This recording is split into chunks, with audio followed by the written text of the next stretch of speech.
Welcome back to news jet update. चलिए देखते हैं झारखंड की 25 फटाफट बड़ी खबरों को। इससे पहले आप झारखंड के किस जिले से न्यूज को देख रहे हैं हमें कमेंट बॉक्स में जरूर बताएं। साथ ही डेली अपडेट रहने के लिए आप हमारे चैनल को सब्सक्राइब कर बेल आइकन को दबाना बिल्कुल ना भूलें। पहली खबर, 8 लाख से कम आय वालों का इलाज मुफ्त। मुख्यमंत्री हेमंत सोरेन ने शनिवार को कहा कि सालाना 8 लाख से कम आय वाले अगर असाध्य रोग से पीड़ित होंगे तो उनका इलाज सरकार अपने पैसे से कराएगी। मुख्यमंत्री आपका अधिकार आपकी सरकार आपके द्वार के तहत हजारीबाग के गांधी मैदान में आयोजित प्रमंडलीय स्तरीय मेगा परिसंपत्ति वितरण समारोह में बोल रहे थे। मुख्यमंत्री ने कहा कि राज्य सरकार हर किसी के लिए फिक्रमंद है। आपके अधिकार आपकी सरकार आपके द्वार कार्यक्रम के तहत 5 प्रमंडलों में 2.5 लाख से अधिक शिकायतें मिली, जिसमें से 2,30,000 का निष्पादन हो चुका है। अगली खबर, छात्रों का आंदोलन तेज होते और मामला राज्यपाल तक पहुंचते ही जेपीएससी ने पीटी में पास 49 छात्रों के रिजल्ट रद्द किए। जानकारी के मुताबिक झारखंड लोक सेवा आयोग ने 7वीं से 10वीं सिविल सेवा प्रारंभिक परीक्षा में पास 49 अभ्यर्थियों का रिजल्ट रद्द कर दिया है। इनमें 38 अभ्यर्थी साहिबगंज और लोहरदगा जिले के उन 2 परीक्षा केंद्रों से संबंधित हैं जहां सीरियल नंबर से 18 और 20 सभी पास घोषित किए गए थे। इनके अलावा 11 अन्य अभ्यर्थियों के भी परिणाम रद्द किए गए हैं। शनिवार को जेपीएससी के सचिव ने इस संबंध में अधिसूचना जारी कर दी है। आयोग के सचिव ने बताया कि पीटी में 57 अभ्यर्थियों का एक ओएमआर सीट आयोग को नहीं मिला था। इनकी उपस्थिति परीक्षा केंद्रों पर दर्ज थी। नेचुरल जस्टिस के तहत इसमें से 49 का औपबंधिक रूप से परिणाम 1 नवंबर को जारी किया गया था, जबकि विभिन्न कारणों से 8 को मेंस के लिए क्वालिफाई नहीं किया गया था। इस मामले की जांच की गई और अभ्यर्थियों को ओएमआर सीट की कार्बन कॉपी लेकर भी बुलाया गया है। आयोग ने अपनी जांच पूरी कर ली है और जांच में इन 49 अभ्यर्थियों के क्वालिफाई योग्य नहीं पाया गया। अब यह अभ्यर्थी मुख्य परीक्षा में शामिल नहीं हो सकेंगे। इधर स्टूडेंट यूनियन के अध्यक्ष देवेंद्रनाथ महतो व महासचिव मनोज यादव ने जेपीएससी पर आरोप लगाया कि बिना कॉपी जांचे अभ्यर्थियों को पास किया गया है। सभी की ओएमआर सीट की जांच होती तो कम अंक वाले अभ्यर्थी पास नहीं होते। अगली खबर, पारा शिक्षकों को एक बार फिर से जोर का झटका। पारा शिक्षकों को वेतनमान नहीं सिर्फ मानदेय बढ़ेगा। राज्य के 64,000 पारा शिक्षकों को वेतनमान नहीं मिलेगा। सरकार ने इनके मानदेय में बढ़ोतरी करने का निर्णय लिया है।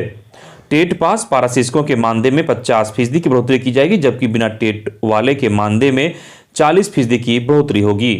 बिना टेट वाले पारा शिक्षकों की आकलन परीक्षा भी होगी। इसमें पास करने के बाद उनके मानदेय में अलग से 10% की बोनस के रूप में बढ़ोतरी होगी।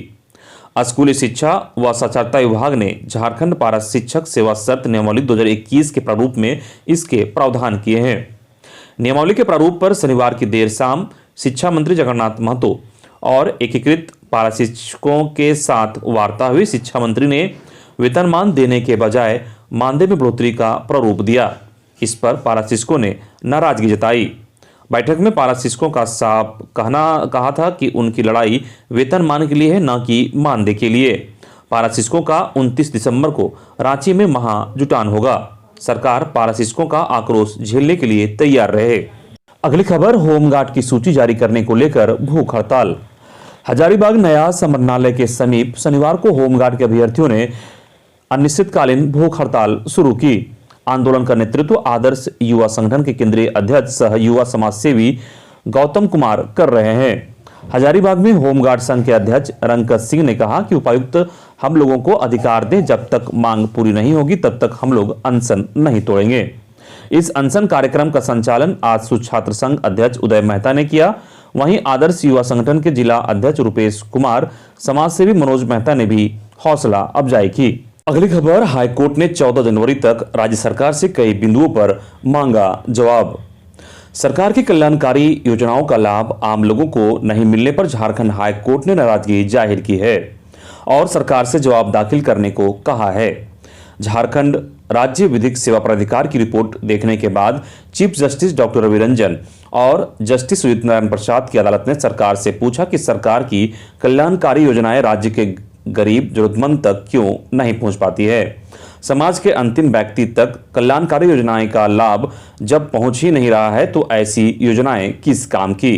क्या सरकार यह योजनाएं महज कागज पर ही चला रही है? योजनाओं का लाभ लोगों तक पहुंचे, इसके लिए राज्य सरकार क्या कर रही है? जरूरतमंदों तक लाभ पहुंचाने के लिए सरकार का क्या मैकेनिज्म है? इस पर विस्तृत बिंदुवार शपथ पत्र के माध्यम से जवाब पेश करने को कहा है। मामले की अगली सुनवाई 14 जनवरी को होगी। अगली खबर, नियोजन नीति को लेकर धरना 20 को। आदिवासी मूलवासी सामाजिक संगठन संयुक्त मोर्चा की ओर से 20 दिसंबर को राजभवन के समीप स्थानीय और नियोजन नीति को लेकर महाधरना कार्यक्रम का आयोजन किया जाएगा। शनिवार को करमटोली चौक स्थित प्रेस क्लब में हुई समीक्षा बैठक में यह निर्णय लिया गया। बैठक में तय किया गया कि महाधरना के बाद इस मसले को लेकर राज्यपाल को ज्ञापन सौंपा जाएगा। रविवार से विभिन्न प्रखंड और इलाके में जनसंपर्क अभियान चलाया जाएगा।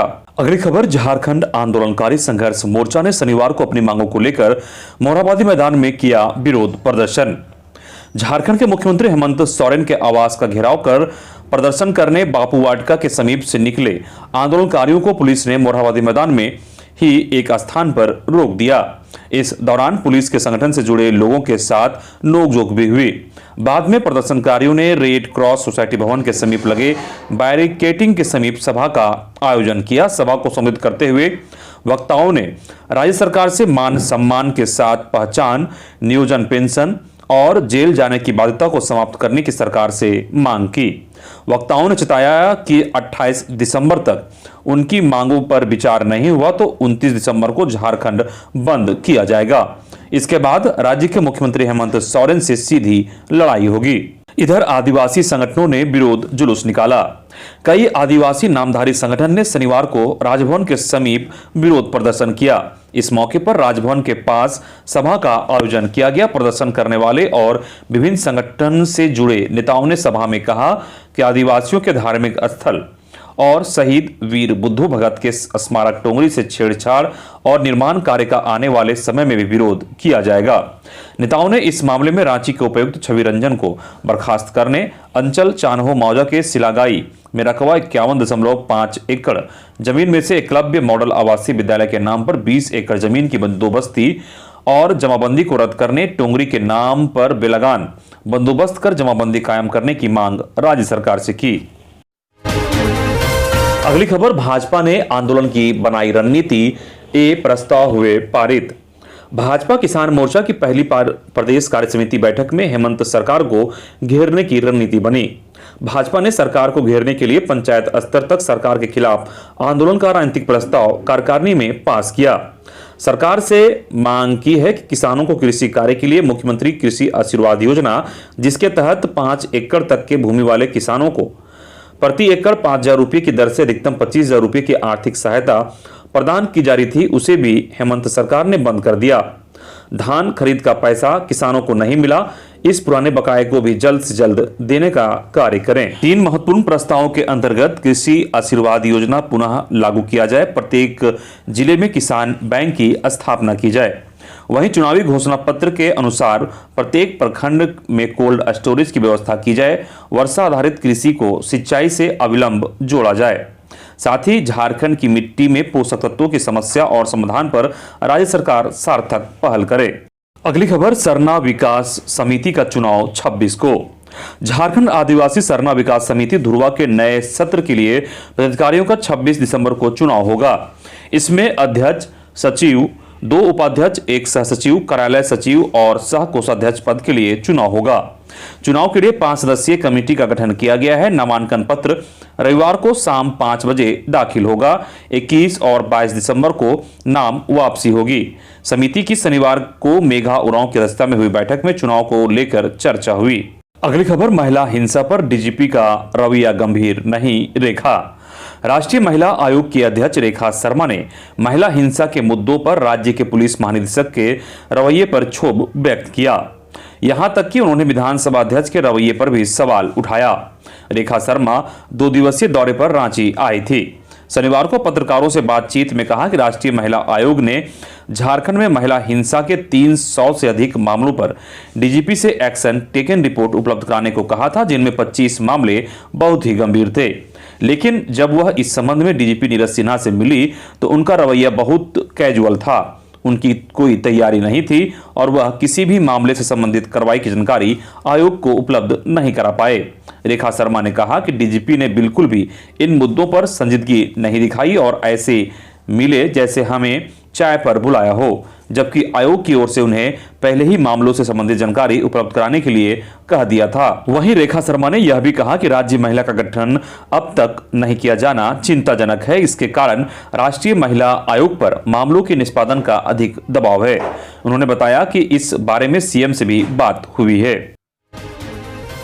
अगली खबर, 2 माह बाद भी नहीं निकला रिजल्ट, अभ्यर्थी संशयित। झारखंड सहायक लोक अभियोजक की सीधी नियुक्ति प्रक्रिया में इंटरव्यू और सर्टिफिकेट वेरिफिकेशन हुए 2 माह हो गए, लेकिन इसका परिणाम जारी नहीं हो पाया। 143 पदों के लिए झारखंड लोक सेवा आयोग ने 4 से 6 अक्टूबर तक कार्यालय परिसर में ही इंटरव्यू लिया था। इसमें 196 अभ्यर्थी शामिल हुए थे। इसके बाद सर्टिफिकेट का भी वेरिफिकेशन कर लिया गया। नवंबर में ही रिजल्ट जारी कर दिया जाना था, लेकिन यह पेंडिंग है। रिजल्ट जारी नहीं होने से अभ्यर्थी अब संशयित हैं। उन्हें आशंका है कि कहीं सहायक लोक अभियोजक की सीधी नियुक्ति का भी हाल दूसरी परीक्षाओं की तरह ना हो जाए। कहीं सरकार रिजल्ट निकालने के बजाय उसे भी रद्द ना कर दें। सूत्रों की माने तो जेपीएससी ने रिजल्ट तैयार कर लिया है, वह सरकार के आदेश का इंतजार कर रहा है। अगली खबर, आंगनबाड़ी केंद्र की तर्ज पर प्राइमरी स्कूल खोलें। Private schools and children welfare association ने पिछले 27 नवंबर से ही आंगनबाड़ी केंद्रों को खोले जाने की तर्ज पर प्राइमरी स्कूलों को खोले जाने की मांग राज्य सरकार से की है। एसोसिएशन के राष्ट्रीय अध्यक्ष समायल अहमद के मार्गदर्शन और प्रदेश अध्यक्ष आलोक कुमार दुबे के निर्देश पर राज्य के सभी जिलों में जिला अध्यक्ष के साथ उड़नदस्ता टीम बनाकर गाइडलाइन का पालन कराया जा रहा है। पासवा कोडरमा की टीम भी जिले के सभी स्कूलों में मास्क, सैनिटाइजर आदि उपलब्ध करने के साथ स्कूल परिसर की सफाई, पेयजल की उचित व्यवस्था पर निगरानी रखने की बात कही गई है। जबकि पूर्व प्राइमरी निजी स्कूल चलाने वाले संचालकों ने भी आंगनबाड़ी की तर्ज पर स्कूल खोलने के साथ कहा है कि इस आयु के बच्चे का नामांकन, पढ़ाई लिखाई आंगनबाड़ी केंद्र प्री नर्सरी मॉडल स्कूल में हो सकती है तो पूर्व प्राइमरी या प्ले स्कूल में क्यों नहीं। अगली खबर, माओवादी रविंदर गंझू के दस्ते से भीषण मुठभेड़, 300 चक्र गोलियां चली, पुलिस ने HE बम का भी किया इस्तेमाल। लोहरदगा जिले के पिसरार प्रखंड अंतर्गत सिरंगदाग थाना क्षेत्र के दुंदरू गांव और गुमला के बिशुनपुर के जुड़वानी कोना जंगल में माओवादियों व पुलिस के बीच शनिवार दोपहर बाद गोलीबारी हुई। इन इलाकों में भाकपा माओवादी के शीर्ष नेता रविंदर गंझू का दस्ता मौजूद होने की सूचना पर पुलिस अभियान चला रही है। मुठभेड़ में किसी के हताहत होने की सूचना नहीं है। इधर जमशेदपुर के सारंडा से सटे केबलंग में 15 किलो का लैंडमाइन मिला। जानकारी के मुताबिक पश्चिमी सिंहभूम के सरंडा जंगल से सटे क्षेत्र में सुरक्षा बलों ने एक बार फिर नक्सलियों के मंसूबों पर पानी फेर दिया। सर्च अभियान के दौरान जिले की सीमा से सटे उड़ीसा के केवलंग थाना के पुरना पानी स्वयंबा सड़क मार्ग पर 15 किलो का लैंडमाइन बरामद हुआ। सुरक्षा बलों और आम नागरिक को नुकसान पहुंचाने के लिए लगाने गए इस बम को निष्क्रिय कर दिया गया है। लैंडमाइन जमीन के नीचे लगाया गया था। अगली खबर, अस्पताल के बाहर गाड़ी में किशोरी से दुष्कर्म। मेदिनीनगर में एक निजी अस्पताल के पास गाड़ी में कोरवा आदिम जनजाति की किशोरी से दुष्कर्म किया गया। यह शर्मनाक घटना गुरुवार रात में बेलवाटिका इलाके में हुई। पीड़िता गढ़वा के भंडरिया की है। वह अस्पताल में भर्ती अपनी बहन को खाना देने आई थी। सुबह किशोरी की तबीयत बिगड़ने के बाद आरोपियों ने उसे चैनपुर थाना क्षेत्र के सिमरा गांव में संचालित एक ईंट भट्टा पर उसे छोड़ दिया। उस ईंट भट्टे पर पीड़िता के कुछ परिजन काम करते हैं। पीड़िता ने अपनी मामी को घटना की जानकारी दी। इसके बाद चैनपुर और मेदिनीनगर शहर थाना को सूचित किया गया। अगली खबर, कोरोना संक्रमण के ज्यादा संक्रमण वाले जिलों पर रखें कड़ी निगरानी। केंद्र देश के 27 जिलों में बढ़ते संक्रमण दर पर चिंता जताते हुए केंद्र सरकार ने सभी राज्यों को पत्र भेजकर स्थिति पर कड़ी नजर रखने के निर्देश दिए हैं। केंद्र के मुताबिक मिजोरम, केरल व सिक्किम के 8 जिलों में 2 हफ्ते में संक्रमण दर 10 से ज्यादा है। केरल, मिजोरम, अरुणाचल प्रदेश, पुडुचेरी, मणिपुर, बंगाल और नागालैंड के 19 जिलों में यह दर 5 से 10 के बीच है। केंद्रीय स्वास्थ्य सचिव की ओर से शनिवार को भेजे गए पत्र में कहा गया है कि नए मामले के क्लस्टर पर नियंत्रण रखने के लिए जिला स्तर पर उपाय करें। इन 27 जिलों पर कड़ी नजर रखी जाए। अगर किसी जिले में संक्रमण दर बढ़ती है तो क्षेत्रीय स्तर पर नियंत्रण के लिए कदम उठाएं। जिन इलाकों में संक्रमण दर 10% से अधिक हो तो रात्रि कर्फ्यू, लोगों के मेलजोल पर प्रतिबंध, भीड़ पर प्रतिबंध जैसे कदम उठाए जाने चाहिए। अगली खबर, हजारीबाग के अमित बने लेफ्टिनेंट। हजारीबाग के हुरूर निवासी जयप्रकाश नारायण सिंह और सुनीता देवी के पुत्र अमित राज आर्मी में अस्थायी कमीशन अधिकारी बन गए हैं। शनिवार को देहरादून स्थित इंडियन मिलिट्री अकादमी में पासिंग आउट परेड में उन्होंने हिस्सा लिया। मौके पर राष्ट्रपति रामनाथ कोविंद की मौजूदगी में पासिंग आउट परेड किया गया। कुल 387 अधिकारी थे। इनमें 319 इंडियन जीसी और 68 भारत के मित्र राष्ट्रों के जीसी थे। अगली खबर, अब गोड्डा रेलवे स्टेशन पर बोगियों में भरेगा पानी। गोड्डा रेलवे स्टेशन पर यात्रियों की सुविधा के लिए वाटर सिस्टम काम तेज गति से हो रहा है। आने वाले दिनों में गोड्डा रेलवे स्टेशन से ट्रेन की बोगियों में पानी भरा जाएगा, जिसके लिए स्टेशन परिसर में टंकी निर्माण का कार्य हो रहा है।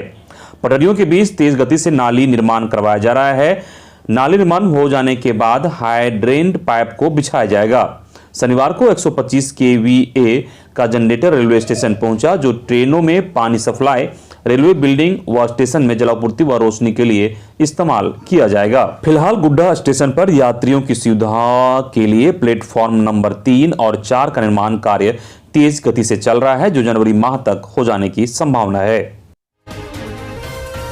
अगली खबर, आप प्रशिक्षित पाराशिक्षकों ने शनिवार को विधानसभा अध्यक्ष से उनके आवास बड़वा स्थित पर मुलाकात की। सौंपा ज्ञापन, लंबित मानदेय भुगतान की लगाई गुहार।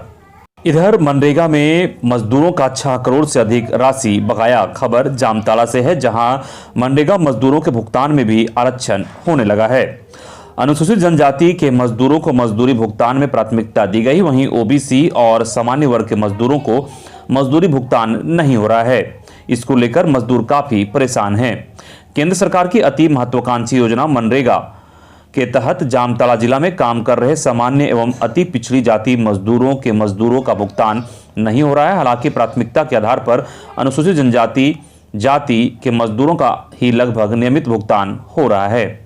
अगली खबर, 1 करोड़ तक का ठेका अब स्थानीय लोगों को। खबर गोड्डा से आ रही है, जहां ईसीएल की राजमहल परियोजना के पास जमीन नहीं रहने के कारण इन दिनों कोयले का उत्पादन 70,000 टन प्रतिदिन की जगह से गिरकर 8,000 टन प्रतिदिन उत्पादन हो गई है।